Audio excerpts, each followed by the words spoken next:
গোগামুখ ৰাজহ চক্ৰৰ অন্তৰ্গত বামচিনিয়া আৰু মাজৰবাৰী দেউৰী গাঁৱৰ মাজত সপ্তম সংখ্যক সদৌ দেউৰী পূজাৰী সন্মিলনৰ যিটো আদায় মুকলি অধিৱেশন আদায়শিলা লগতে জয়দাম মেচুৰ এই মুকলি সভাৰ আদায়শিলা ইয়াত স্থাপন কৰা হৈছে।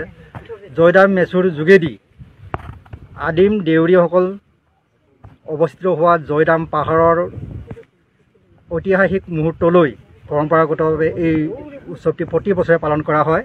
আজি এই বছৰ 2024 বৰ্ষৰ উৎসৱটি বামচিনিয়াত আজি এই আদায়শিলা স্থাপন কৰা হেৰিয়াত মঞ্চত উদযাপন কৰিবলৈ লোৱা হৈছে। লগতে আমাৰ সদৌ পূজাৰী সন্মিলন ত্ৰিবাৰ্ষিক হেৰিয়াৰ আজি সপ্তম তেওঁলোকৰ অধিৱেশনৰ লাইকতা ইয়াতে স্থাপন কৰা হৈছে। 10, 11 আৰু 12 তাৰিখৰ পৰা উদযাপন কৰা হ'ব। ধন্যবাদ।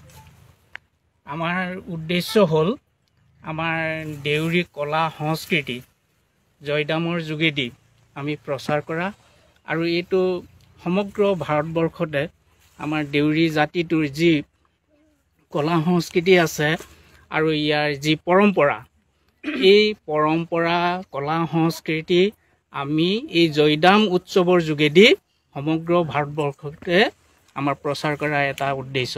জাতিটো অৰ্থাৎ আমি যে দেউৰী সমাজখন জীয়াই আছোঁ, আমাৰ দেউৰী জাতিটো বিশ্ব দৰবাৰত আমি প্ৰতিষ্ঠা কৰি আমাৰ গোটেই উদ্দেশ্য যিখিনি কলা সংস্কৃতিৰ যোগেদি আমাৰ যি কলা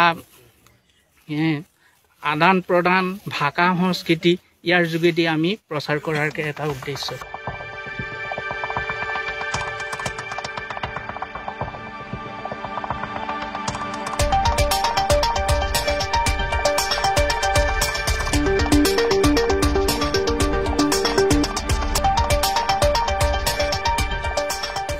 আৰু সদৌ পূজাৰী সন্মিলনৰ অধিৱেশন ইয়াতে বামচিনিয়া দেউৰী গাঁৱত অনুষ্ঠিত হ'ব।